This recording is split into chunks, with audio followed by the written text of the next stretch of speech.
In this video, I'm going to talk about the packages, languages, the modules and libraries that I use to create successful web scraping projects in 2022. So I use Python as my main language, and I think that this is the best language to use when it comes to web scraping, simply because the whole ecosystem around it and the ease of use that it can be for creating small to large scale projects. I also use Go. I picked this up because it's basically very different to Python and I enjoy writing it. I'll talk a little bit about some Go web scraping towards the end of this video.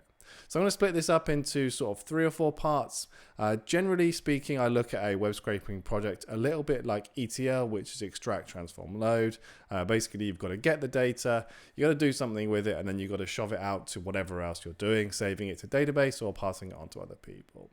So the first part, the extract part, this is where we actually want to get the information from the website. So either from the API, from the server, or whether we're going to be downloading all the HTML that we're going to go through. This is the first part. Now, generally speaking, I use requests for this. I know this is like the most popular library in Python for doing this sort of thing, for HTTP requests, and there's a good reason. It's super solid. It's got everything that you need, sessions, all that sort of cool stuff, and it can be super basic and also really advanced at the same time. However, it is missing one key thing, and that's async support. So if you're looking for an async request package like that, I'd probably go ahead and suggest HTTPX. It's very similar to requests in the way that it looks, how it feels. It can also be used very simply as well with just one line of code if you want to, but you can then go ahead and churn it into fully asynchronous HTTP requests. So I think HTTPX is possibly the best way to go. There's another one called AIO HTTP, which is also really good, but I would say request first, and if you need async, go to HTTPX. If you're going to be doing any web scraping using maybe some of the tools I'm talking about here, I think you're going to be interested in the sponsor of today's video, which is IP Royal. So IP Royal have been partnered with me for a while now, and these are the proxies that I use in my own personal web scraping projects. The ones I use the most are the Royal Residential proxies, because these are 100% genuine residential IPs, which are absolutely best for web scraping purposes.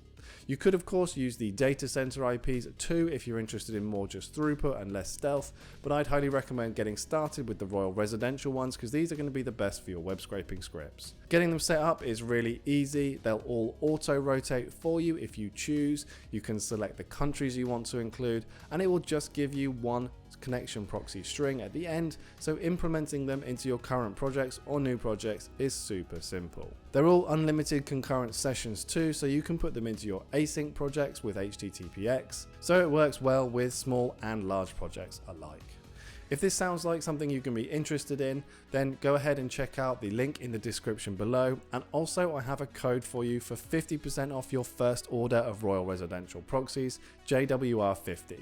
So use my code JWR50, click on the link in the description below, and go ahead and try out some quality proxies. Here I think I'm also going to include Playwright, which is the browser automation engine that I tend to use the most. Obviously the other option is Selenium, but I like Playwright just because it's a bit newer, feels a bit fresher. I like the way that you work with it a bit easier, but essentially I'm going to include this here because most of the time I'm just using this browser to actually get the data for me and send it back. I'm not going to do any parsing with the browser like this. I'm literally going to use it to input whatever I need to on the site to then download the data. So I'm going to include that here. So I would go Playwright first, then Selenium. But of course, if you already know Selenium, just stick with it. They basically do the same thing. So the next category is transforming the data, so parsers basically. For a very long time I used a library called requests HTML, which would do the request and the parsing for you. However, I think that's been a little bit outdated recently, maybe a little bit neglected. I noticed a couple of features stopped working on it, so that's why I'm not going to actually recommend that here. I'm going to say that if you're looking for a good HTML parser, the one that I like the most at the moment is called Selectolax. Now, I covered this in a recent video, and the reason why I like it the most now is that it's a CSS only parser built on top of a C library, which means it is incredibly quick and efficient. So basically you can't use XPath, there's no other kind of selectors, it's full only CSS selectors, which works for me because they're the ones that I prefer to use and know the best. And it's built on top of this C library using CPython, which means there is very little overhead and it's super quick. Outside of this, of course, Beautiful Soup 4 is the go-to. Quite heavy, but it's got loads of cool features. I would just say stay away from their actual selectors. I just don't think it's that useful going forward. Learn XPath or CSS selectors. The last one is if we're going to do something with the data.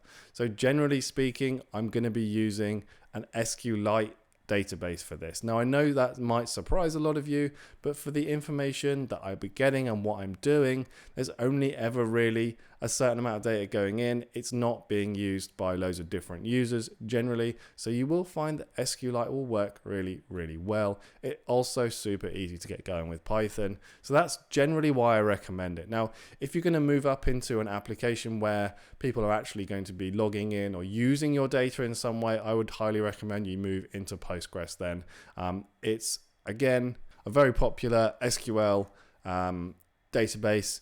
And you can get managed database, you can get hosted database, or you can do it all yourself if you want to. So I would definitely say small projects and things that probably you are only going to use, SQLite, very useful. Or if you're going to move up into something where you're going to give other people access, I'd look at Postgres. They're my preferred choices. Obviously, people like the NoSQL style databases like Mongo.